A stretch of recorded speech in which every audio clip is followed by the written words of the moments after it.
ನಮಸ್ಕಾರ ಸ್ನೇಹಿತರೆ, ಹೇಗಿದ್ದಾರೆ ಎಲ್ಲರೂ ಚೆನ್ನಾಗಿದ್ದಾರೆ ಅಂದ್ಕೊಳ್ಳಿ ಸ್ನೇಹಿತರೆ. ಎಲ್ರಿಗೂ ಮೀಡಿಯಾ ಅಪ್ಡೇಟ್ ಚಾನಲಿನ ಮತ್ತೊಂದು ವಿಡಿಯೋಕ್ಕೆ ತಮಗೆಲ್ಲರಿಗೂ ಸ್ವಾಗತ ಸುಸ್ವಾಗತ.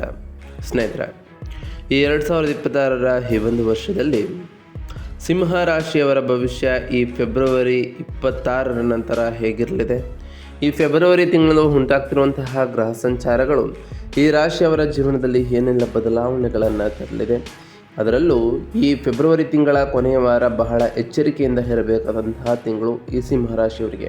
ಹಾಗಾದರೆ ಈ ಸಿಂಹರಾಶಿಯವರಿಗೆ ಈ ತಿಂಗಳ ಗ್ರಹ ಸಂಚಾರದ ಪ್ರಕಾರ ಯಾವುದರಲ್ಲಿ ಶುಭವಾಗಲಿದೆ, ಯಾವುದರಲ್ಲಿ ಬಹಳ ಎಚ್ಚರಿಕೆಯನ್ನು ವಹಿಸಬೇಕು, ನಿಮ್ಮ ಜೀವನದ ವಿವಿಧ ಅಂಶಗಳಾದಂತಹ ವೃತ್ತಿ, ಆರೋಗ್ಯ, ವೈವಾಹಿಕ ಜೀವನ, ಆರ್ಥಿಕ ಸ್ಥಿತಿ, ಕೌಟುಂಬಿಕ ಜೀವನ, ವ್ಯವಹಾರ ಮತ್ತು ಶಿಕ್ಷಣಕ್ಕೆ ಸಂಬಂಧಪಟ್ಟಂತೆಯೇ ಈ ಸಿಂಹರಾಶಿಯವರು ಏನೆಲ್ಲ ಬದಲಾವಣೆಗಳನ್ನು ಕಾಣಲಿದ್ದೀರಿ, ಯಾವುದರಲ್ಲಿ ಶುಭವಾಗಲಿದೆ, ಯಾವುದರಲ್ಲಿ ಬಹಳ ಎಚ್ಚರಿಕೆಯನ್ನು ವಹಿಸಬೇಕು ಎಂಬುದರ ಸಂಪೂರ್ಣ ಮಾಹಿತಿಯನ್ನು ಇದೇ ವಿಡಿಯೋದಲ್ಲಿ ತಿಳಿಸ್ಕೊಡ್ತಾ ಹೋಗ್ತೇನೆ ಸ್ನೇಹಿತರೆ. ಹಾಗೆ ಇರುವಂತಹ ಸಮಸ್ಯೆಗಳಿಗೆ ಸರಳ ಪರಿಹಾರವನ್ನು ಕೂಡ ತಿಳಿಸ್ಕೊಡ್ತಾ ಹೋಗ್ತೇನೆ. ಆದ್ದರಿಂದ ವಿಡಿಯೋನ ಸ್ಕಿಪ್ ಮಾಡದೆ ಇದರಿಂದ ಕೊನೆ ತನಕ ನೋಡ್ತಾ ಬನ್ನಿ. ಸ್ಕಿಪ್ ಮಾಡಿ ವಿಡಿಯೋ ನೋಡೋದ್ರಿಂದ ಅಷ್ಟು ಇನ್ಫಾರ್ಮೇಷನ್ ಅರ್ಥ ಆಗೋದಿಲ್ಲ ಸ್ನೇಹಿತರೆ. ಸೊ ಫಸ್ಟಿಂದ ಎಂಟು ತನಕ ವಿಡಿಯೋನ ವಾಚ್ ಮಾಡಿ. ಹಾಗೆ ನಮ್ಮ ಈ ವಿಡಿಯೋ ಇಷ್ಟಾಗಿತ್ತು ಅಂದರೆ ವಿಡಿಯೋಗೆ ಒಂದು ಲೈಕ್ ಮಾಡಿ. ಯಾರೇನು ನಮ್ಮ ಚಾನಲ್ನ ಸಬ್ಸ್ಕ್ರೈಬ್ ಮಾಡ್ಕೊಂಡಿಲ್ಲ ಅವರು ಈಗಲೇ ಸಬ್ಸ್ಕ್ರೈಬ್ ಮಾಡ್ಕೊಳ್ಳಿ ಸ್ನೇಹಿತರೆ. ಈ ಫೆಬ್ರವರಿ ತಿಂಗಳು ಒಂದು ವಿಶಿಷ್ಟವಾದಂತಹ ತಿಂಗಳಾಗಿತ್ತು ಈ ರಾಶಿಯವರಿಗೆ.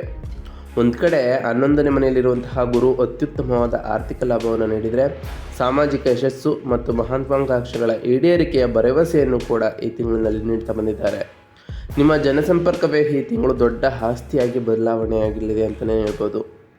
ನಿಮ್ಮ 7ನೇ ಮನೆಯಲ್ಲಿ ಗ್ರಹಗಳ ದೊಡ್ಡ ಸಮಾಗಮ ನಡೀತಿದ್ದು, ನಿಮ್ಮ ರಾಶಿಯಾಧಿಪತಿಯಾದಂತಹ ಸೂರ್ಯನು ರಾಹು ಮತ್ತು ಮಂಗಳನೊಂದಿಗೆ ಸೇರುತ್ತಿರುವುದರಿಂದ ವೈಯಕ್ತಿಕ ಜೀವನ ಮತ್ತು ದಾಂಪತ್ಯದ ಮೇಲೆ ಹೆಚ್ಚಿನ ಪ್ರಭಾವವನ್ನು ಬೀರಲಿದೆ ಅಂತಲೇ ಹೇಳ್ಬೋದು. ನಿಮ್ಮ ಸಹಜವಾದಂತಹ ನಾಯಕತ್ವ ಮತ್ತು ಅಹಂಕಾರದ ನಡುವೆ ಸಮತೋಲನ ಕಾಯ್ದುಕೊಳ್ಳುವುದು ಈ ರಾಶಿಯವರಿಗೆ ತಿಂಗಳ ಮುಖ್ಯ ಸವಾಲು ಅಂತಲೇ ಹೇಳ್ಬೋದು. ಹಾಗಾದರೆ ಈ ಸಿಂಹರಾಶಿಯವರಿಗೆ ಈ ತಿಂಗಳು ಇದ್ದಂತಹ ಪ್ರಮುಖ ಗ್ರಹ ಸಂಚಾರ ವಿಚಾರಕ್ಕೆ ಬರೋದಾದರೆ, ಮಂಗಳ ಗ್ರಹದ ವಿಚಾರಕ್ಕೆ ಬರೋದಾದರೆ 6ನೇ ಮನೆಯಿಂದ 7ನೇ ಮನೆಗೆ ಮಂಗಳನು ರಾಶಿ ಬದಲಾವಣೆಯನ್ನು ಮಾಡಿರೋ ಕಾರಣ ವಿರೋಧಿಗಳ ಮರ್ದನ ನಂತರ ಸಂಗಾತಿಯೊಂದಿಗೆ ಕಲಹದ ವಿಚಾರದಲ್ಲಿ ಸಾಕಷ್ಟು ಬದಲಾವಣೆಗಳನ್ನು ಕಾಣ್ತಾ ಬರ್ತೀರಿ.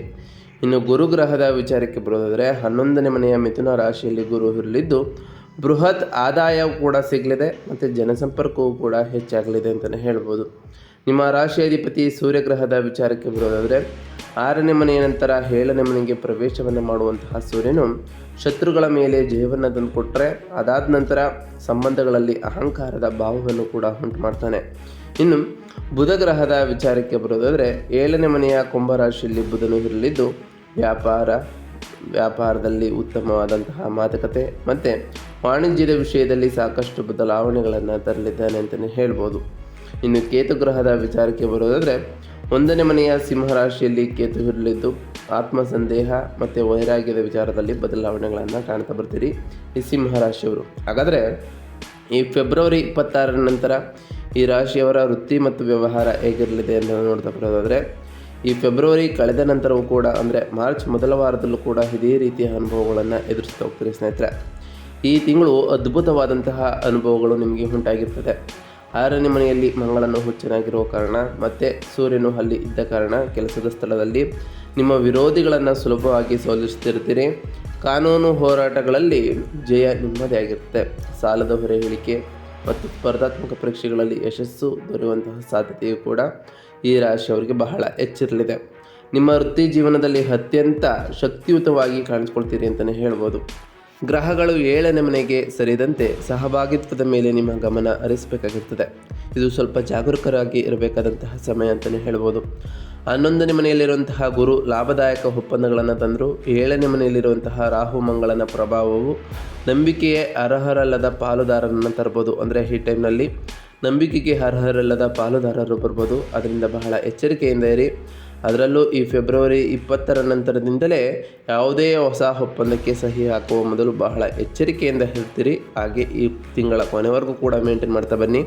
ಇನ್ನು ಈ ರಾಶಿಯವರ ಆರ್ಥಿಕತೆ ಮತ್ತು ಹಣಕಾಸಿನ ವಿಚಾರಕ್ಕೆ ಬರೋದಾದರೆ, ಹಣಕಾಸಿನ ವಿಚಾರದಲ್ಲಿ ಈ ಫೆಬ್ರವರಿ 26ರಿಂದ ಸಾಕಷ್ಟು ಬದಲಾವಣೆಗಳನ್ನು ಕಾಣ್ತಾ ಬರ್ತೀರಿ. 11ನೇ ಮನೆಯಲ್ಲಿರುವಂತಹ ಗುರುವು ಭರ್ಜರಿ ಲಾಭವನ್ನು ಈ ಮುಂಚೆ ತಂದುಕೊಟ್ಟಿರ್ತಾನೆ.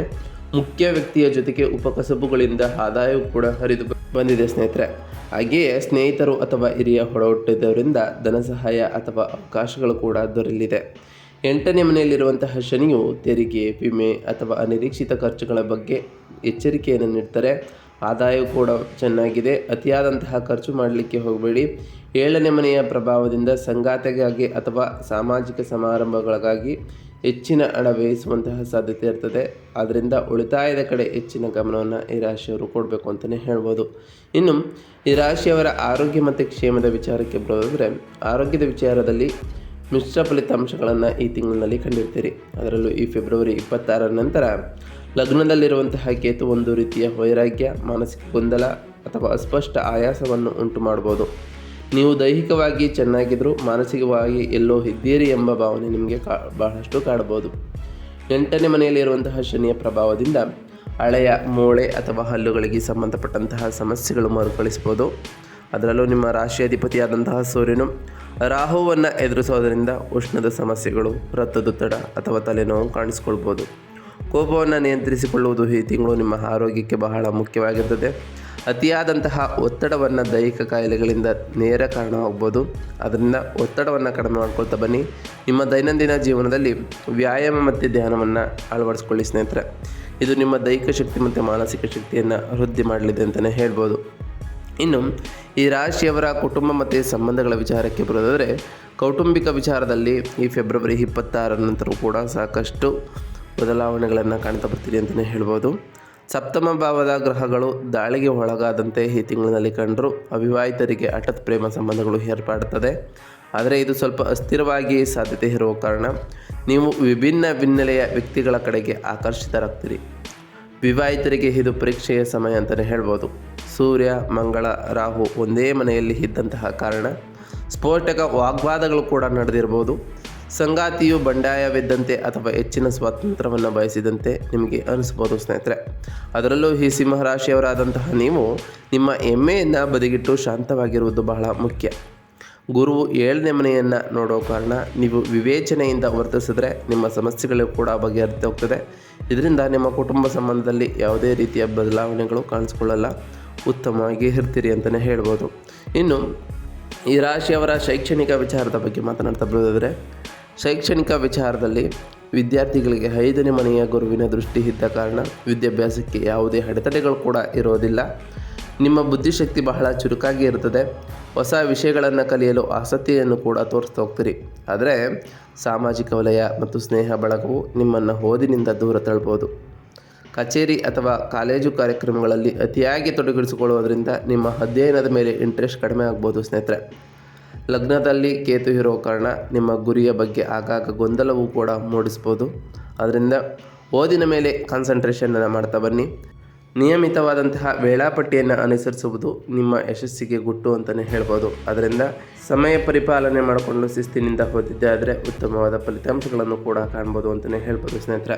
ಹಾಗಾದರೆ ಈ ಫೆಬ್ರವರಿ ತಿಂಗಳಿನಲ್ಲಿ ಈ ರಾಶಿಯವರು ಮಾಡಬೇಕಾಗಿರುವಂತಹ ವೈದಿಕ ಪರಿಹಾರಗಳೇನು ಅಂತ ನೋಡ್ತಾ ಬರೋದಾದರೆ, ನಿಮ್ಮ ಸಂಬಂಧಗಳಲ್ಲಿ ಉಂಟಾಗ್ತಿರುವಂತಹ ಉದ್ವೇಗವನ್ನು ಕಡಿಮೆ ಮಾಡಲು ಮತ್ತು ಆರೋಗ್ಯವನ್ನು ಕಾಪಾಡಲು ಈ ಸಿಂಹರಾಶಿಯವರು ನಾವು ತಿಳಿಸ್ಕೊಡುವಂತಹ ಸರಳ ಪರಿಹಾರಗಳನ್ನು ಮಾಡ್ತಾ ಬನ್ನಿ ಸ್ನೇಹಿತರೆ.